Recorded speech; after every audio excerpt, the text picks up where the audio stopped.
Next up this afternoon, I'm really happy to introduce one of the newest organizations here in DC. The Nicholson Project is an artist residency program which is coupled with a neighborhood garden that works to support artists and serves as a creative and innovative cultural hub.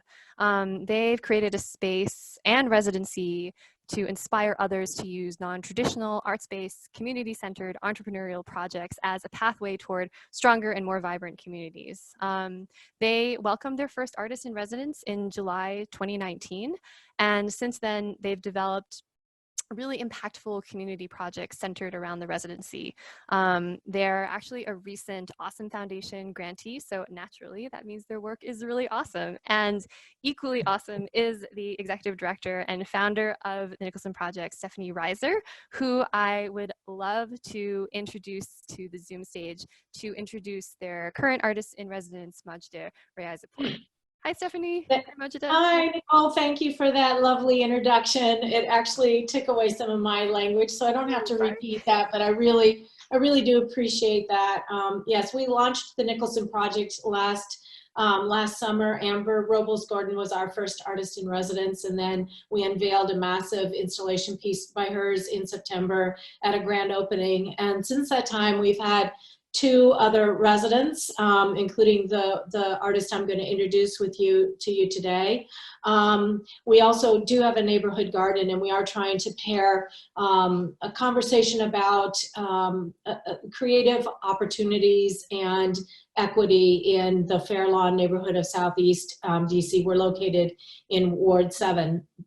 I'm going to introduce to you today Moshe Rose, who is our 3rd artist in residence. She moved in to our residency virtually in the beginning of March. Right? It was in March, and has had to really pivot her practice in for what she had anticipated doing with her residency in the wake of what's going on. But she's been doing some amazing, beautiful work. And I too think that what's going to come out of this in the hindsight is a lot of creative outpouring in response to these new constraints. So I'm really pleased to introduce Moshe for you so she can do a screening of some of her work and talk about being in residency at the Nicholson Project. Thank you, Stephanie, and thank you, Nicole. This has been an incredible day of programming. I'm honored to be a part of it and see so many familiar faces, folks working in their studios as this is happening. So many of the people and organizations that have been featured today have been very much a part of my journey as an artist in the DC area. And so it just feels really heartwarming to see everybody's faces on one screen today.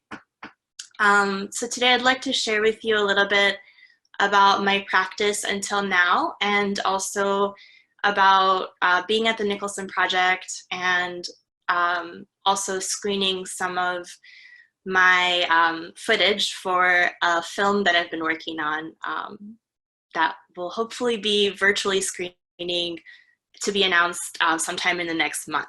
So let's see here. Great.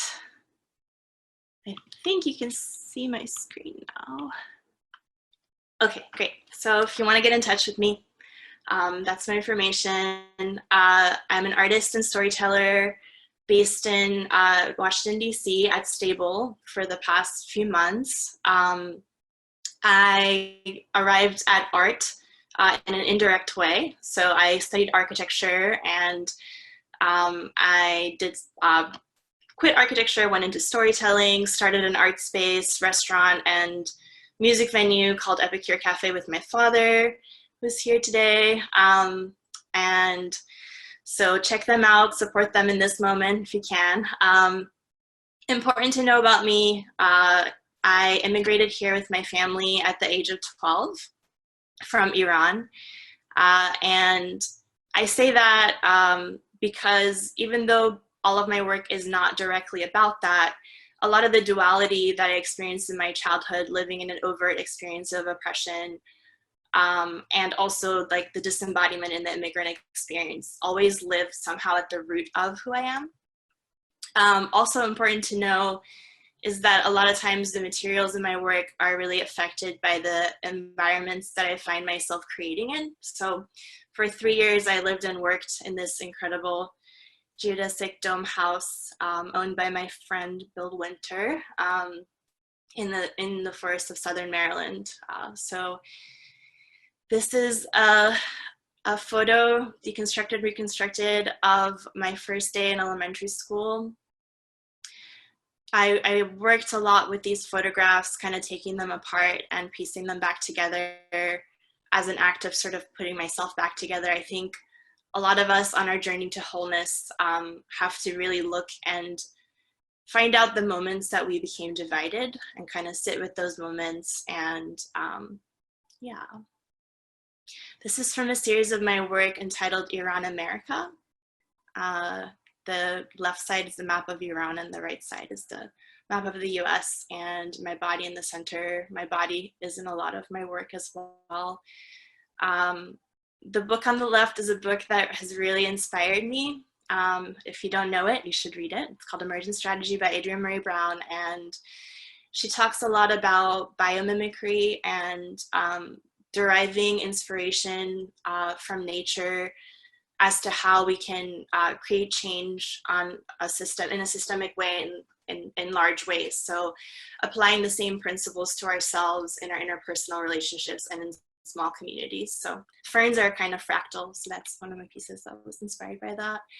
This is a series of numerology cards that are a divination deck that are inspired by my study of numerology in the past few years. So my body moving through the vibrations of the numbers 1 through 9. Then my work became a little bit more installation based. So that's an exhibition I did in Chestertown, Maryland at Washington College last year. So as the work kind of, I did a residency in Berlin in 2018, and it really changed everything for me, kind of gave me the guts to kind of take my work off the wall and start thinking about it more spatially, which kind of, yeah. And so then the 2D and 3D bodies of my older work become a language within this, within the spaces that I create. Here's another piece that I did for the Trawick Prize last year. You could see it a little bit better in video, so I'm just going to play you a little bit. So the interesting thing about, I'm really process led, so I never really know what it is that I'm creating until it's done.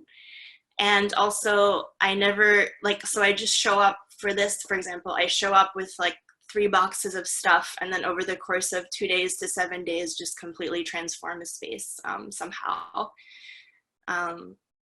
And also last year I started kind of using kinetic elements. Right now I'm trying to figure out a project, an outdoor sculptural project where the kinetic elements are solar powered, which might be a part of my residency here, who knows.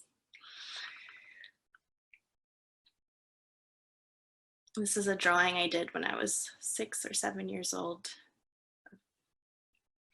And also this project is named, it's called On Matters of Resilience, Remember You Are Water, and it's named after a line from another Adrienne Murray Brown piece, a poem called Spell for Grief or Letting Go.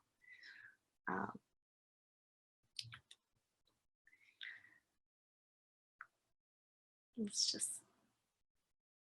and each one of these little pieces that are included have a story or carry with them a sense of space or belonging.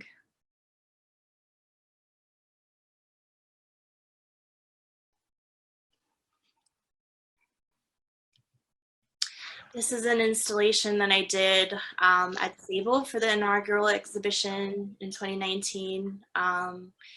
And as I was creating this, I kind of remembered that when I was little, my mom used to create these wedding altars for people.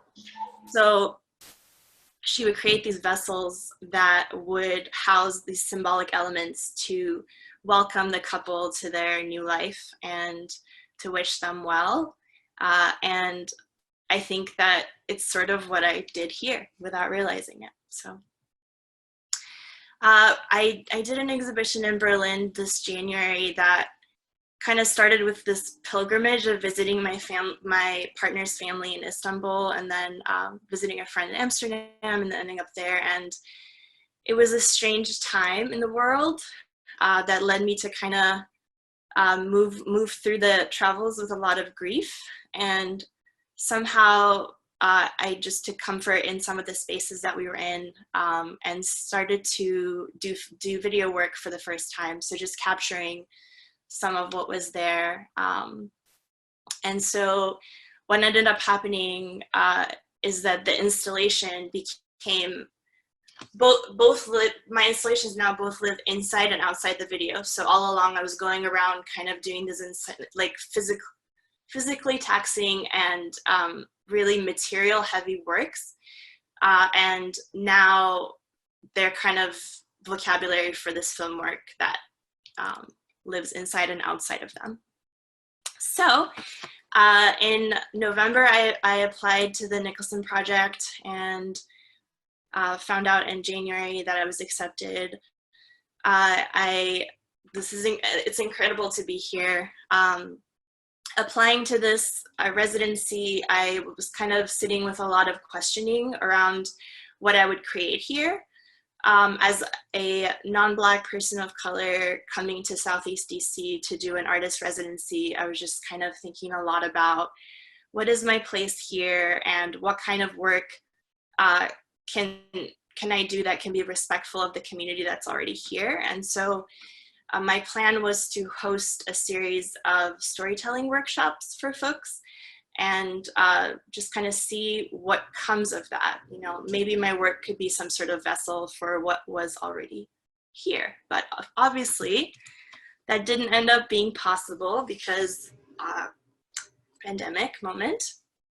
And so, yeah, I moved here and I just started to watch little by little. I was really struck by how light was moving on the walls here, and I started capturing some of that. Just kind of moving through a lot of personal and collective grief through ritual and just presentness with myself, letting myself play, and just doing a bunch of collages for no reason, not about anything. If you've been to my studio at all, you know that I move things around like 700 times a day. So things always look different from day to day.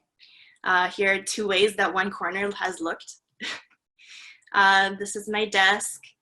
I've also been collecting some of the plants that are around.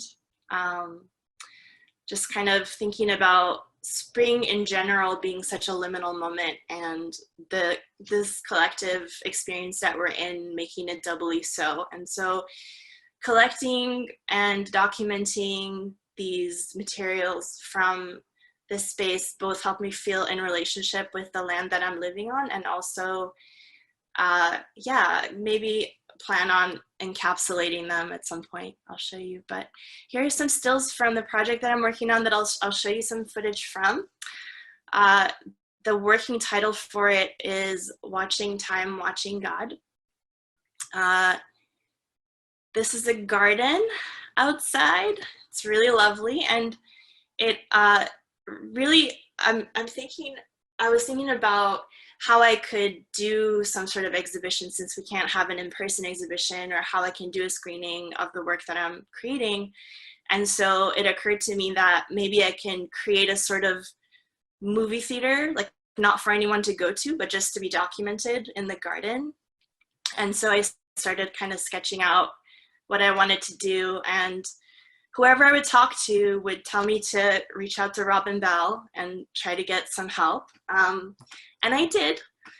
He lent me some equipment and has been coaching me through figuring some of that out. That's not a layer of it that's ready enough to share with you yet, but yep, this is some of the plant matter I've been collecting around the neighborhood. And this is not new. It's from a little bit earlier this year, but this is some of, like, sometimes I do rituals or spells or prayers, and then I take the materials that are left over from that and I put it in resin like a test tube, and I held onto it. And these are a couple of things that I have coming up. Both of them are launching May 1st, a project at Stable, curated by Natalie Van Vey, and one with Image Journal. Yeah, so without further ado, I'm going to share with you some of the footage from what I have been working on. If I can figure this out.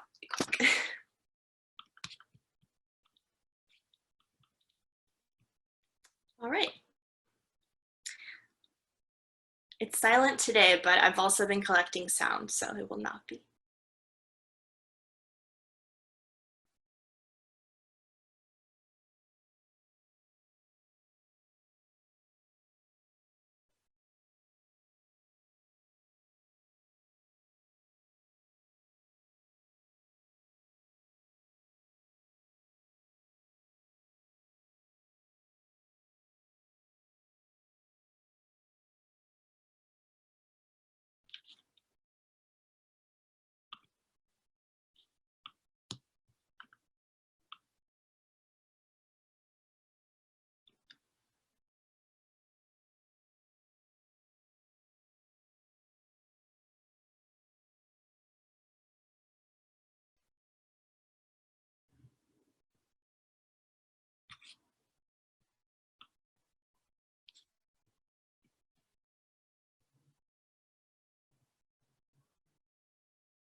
Hey. Hey, hey, can you hear me? Hi.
Thank you for watching.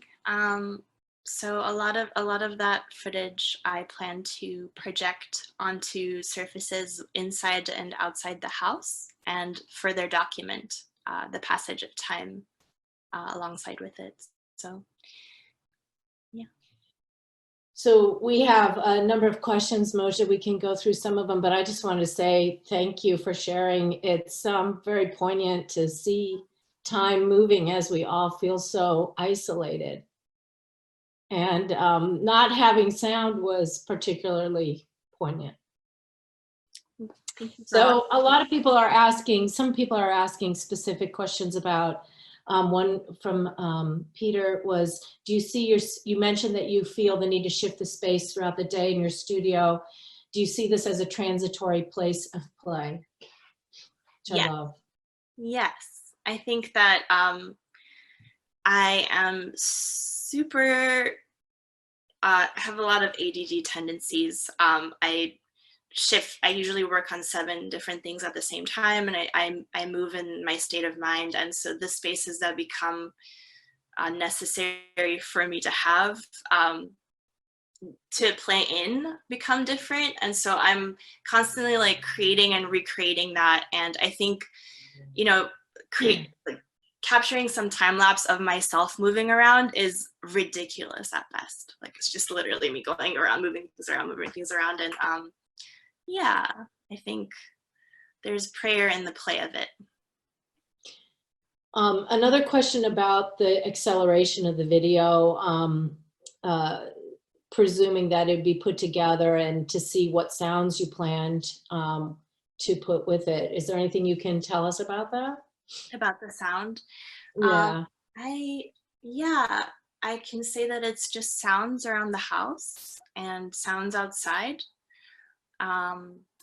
Yeah, so for example, the creaks of the floor, the sound of the rain hitting the skylights, the sound of ambulance sirens outside. And another question about how planned were these videos, or were they things that you were just capturing? It wasn't planned, but so I've been, ever since our exhibition in Berlin, where we did some time-lapse videos of light throughout the travel, I have been capturing time just outside my studio at Stable, wherever I have been. And so this has been something I'm doing. And so when I came here, and it was really important for me to arrive here from a place of not knowing, as opposed to just like bring what I was working on here, that just felt really appropriate. It felt like an appropriate way of letting the house reveal itself to me. Rex is asking, do you see your videos as performance and elements of movement in your studio as a form of performance in your work as well? I'm still sitting with that. I don't. But I think that I see it as movement, and I see the movement as processing more than performance, if that makes any sense. And Maribel is asking about light in your work. What does the element of light mean to you? And how does it interact with your identity as an Iranian immigrant? I'll leave it there. I don't know that it relates to my identity as an immigrant. I think light is just one of those ways that you can watch time. And so I've just been studying all the walls of the house and like getting to know it through just watching that move. Yeah, like an hour. She goes on to ask that, does this reflect the impact you have on art spaces as well as the impact that new spaces are having on you and your identity as you move through them? Does the light, hold on. No, I think being in different art spaces in different places where you're creating? Yeah, I think, like I mentioned earlier, a lot of times my process is very much led by the spaces that I'm in. So I lived in the forest. I worked with a lot of natural elements. I lived in the city. A lot of pieces of the actual street started making their way into my work. And now I can't leave the house. And I want to leave as little trace of myself in the work that I create here. And so capturing light and capturing time seem to be appropriate. So yeah, let's say that. And then one last question is, again, going back to how you anticipate incorporating any sound into this. Have you considered putting chants or otherwise religious sounds or prayers into the video? I have not, because I don't see this work as my work. Like maybe in my own work, I would include some sort of personal prayer sounds into it. But it's important for me with this project just to capture what is already here. I've also been, as of this week, I've started to be in conversation with some of the folks that live in the neighborhood and exploring ways in which their input can be channeled into the work as well. So excited to find out what comes of that. Super. Well, we're really close to the end of our time. If there's no other questions, I can turn it back over to Nicole. Thank you so much.